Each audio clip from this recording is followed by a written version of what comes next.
copain, déchiré village.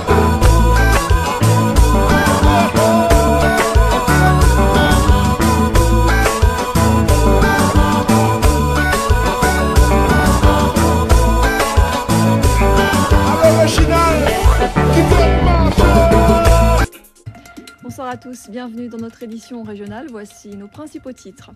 Gianni Mina chez les pros. C'est incontestablement la bonne nouvelle du jour. Gianni Mina jouera cette saison le tournoi à Roland-Garros chez les professionnels. Le tennisman guadeloupéen a reçu ce matin son invitation à participer à l'Open de Paris. Il n'aura pas à passer par les qualifications.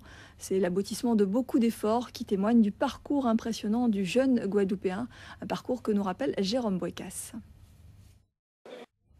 Et notre invité est donc Harry Méfond, le préparateur physique de Gianni Mina. Bonsoir. Bonsoir. Je précise que vous êtes également sociologue. Alors Gianni, bien sûr, vous le connaissez très bien. Êtes-vous surpris par cette nouvelle ou était-ce une suite logique, voire même une évidence, en sachant que dans le sport, rien n'est jamais acquis tout de même? Non. Gianni Mina, il est le numéro 1 mondial chez les juniors. Il va passer chez les pros maintenant. Il va se frotter à des joueurs aussi avertis. Le plus dur reste à faire maintenant? Et bien là, qui vont l'attendre. Alors justement, quel sacrifice devra-t-il faire pour pouvoir justement se maintenir, en sachant qu'on a souvent vu des jeunes faire des percées extraordinaires en tant que juniors, et puis complètement s'effacer, disparaître du circuit lorsqu'ils sont passés après en professionnel? Il faut savoir qu'il vient souvent en Guadeloupe. Je crois aussi que la Guadeloupe aura... Alors le défi va être quand même particulièrement difficile cette année, puisqu'il doit également passer son bac. Est-ce que vous êtes serein, vous, par rapport à ça? Harry Méfond d'être venu sur ce plateau, et le reportage qui suit va sans doute vous intéresser, puisque l'on va évoquer les accidents de sport et de loisirs. La pratique sportive s'est généralisée, démocratisée, et elle entraîne du même coup un nombre important d'accidents. La Caisse générale de sécurité sociale organisait un forum destiné à mieux informer jeunes, parents et sportifs sur la bonne attitude à adopter pour éviter ces accidents. Patrice Gonfier avec Paul Labéca. Faire le point sur le cancer en Guadeloupe, c'était le but de la journée de la Société médicale des Antilles et de la Guyane française. La manifestation en est à sa 33e édition et son objectif est toujours le même, réunir les professionnels de santé pour qu'ils puissent échanger sur les avancées et les nouvelles pratiques en matière de soins. Le point avec Steve Prudent et Olivier Duflot. Voilà, une conférence ouverte au public sur le thème du dépistage et du diagnostic précoce des cancers aura lieu donc à l'espace régional du Rézé ce samedi à partir de 14h30. En bref, Léopold Lubino, figure emblématique de la classe politique guadeloupéenne, est décédé hier après-midi à l'âge de 91 ans. Élu maire de Saint-Louis en 1971, Léopold Lubino a également été conseiller général de 1972 à 1982 et conseiller régional de 82 à 83. Intellectuel marigalanté, il a fait partie de la génération politique de Nathalien Etna, Raymond Guillot, Léopold Hélène ou encore Frédéric Jalton.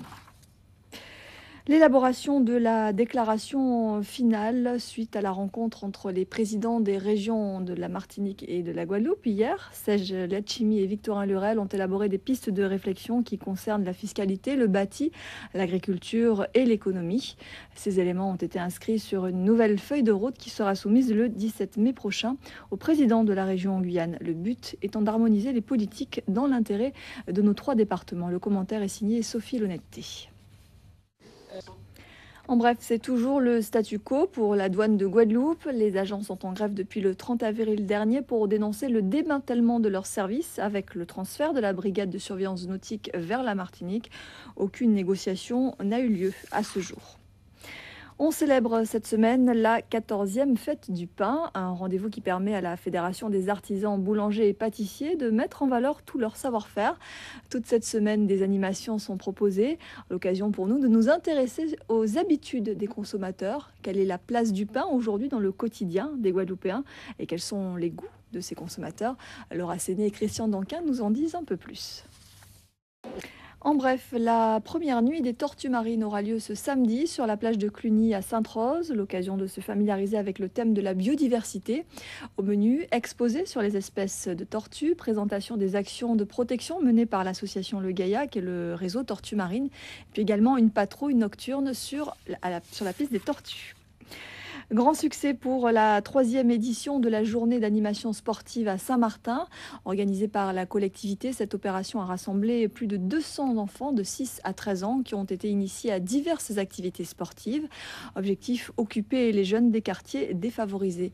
Jean-Marie Mavondi s'est rendu à Sandy Ground. Le commentaire est de Sophie Vingada-Salon.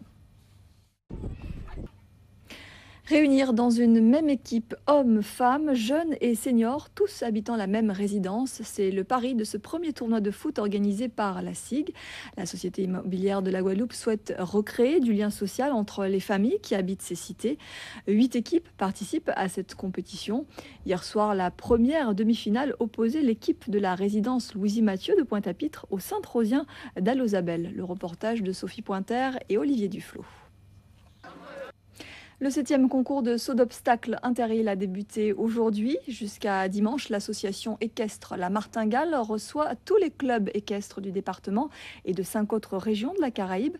Cet après-midi, les cavaliers invités ont essayé leurs chevaux, mais la pluie s'était invitée. Le reportage de Ludivine Guillolet et Daniel Quérin.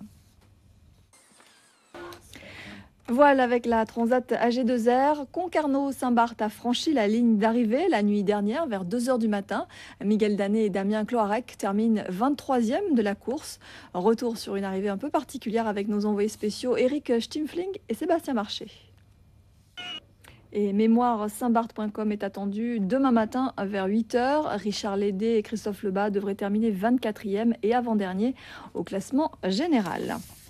Et puis il y a eu la nuit dernière une autre arrivée, beaucoup moins médiatisée, mais tout aussi remplie d'émotions, celle du Et puis en bref, la Saint-Martinoise Maude Lecard, après son podium lors des championnats panaméricains, vient d'être sacrée championne d'Europe de surf junior, un titre remporté cette semaine au Portugal. Maude Lecard qui fait donc partie de l'équipe de surf de la Guadeloupe. Arabesque d'une vie, il s'agit du premier livre de Max Reinette. L'auteur, au fil des thèmes évoqués, met à jour son journal de voyage, mais aussi ses vies entre la Guadeloupe et les pays de son existence. Max Reinette pose un regard fertile sur ces pays et ces hommes qui ont forgé ses réflexions. Présentation de l'ouvrage signée Gérard César. Et Max Reinette présentera son ouvrage demain à 19 h à la médiathèque du Lamentin. Il sera aussi en séance de dédicace samedi matin à la librairie Générale. Une exposition collective à découvrir maintenant au Centre culturel de Sainte-Anne. Symbiose est une production picturale proposée par le sculpteur sainte-annais Alex Boucaud en collaboration avec 2 autres plasticiens, Lucien Léogane et Claudie Cancelier, l'auteur de la scénographie de cette exposition. Visite guidée avec Paul-Henri Scoll et Paul Labéca. Ses fans l'attendaient de pied ferme et ils n'ont pas été déçus. Hier soir, Tom Frager a enflammé la casa en reprenant notamment son célèbre tube Lady Melody, qui a fait de lui le surfeur-chanteur le plus médiatisé de France. Des retrouvailles chaleureuses avec le public guadeloupéen, comme vous allez le voir dans ce reportage signé Rémi de France. Voilà, c'est ainsi que nous refermons cette édition. Merci à vous de nous avoir suivis. 20h10, prolongation, votre magazine foot présenté par Eddy Golabcan, suivi à 20h40 d'Envoyé spécial. Demain, l'info revient à 13h avec Eric Rayapin. À 19h30, vous serez accompagné par Jérôme Bouécas. Très belle soirée à tous. Merci. Ça se comprend,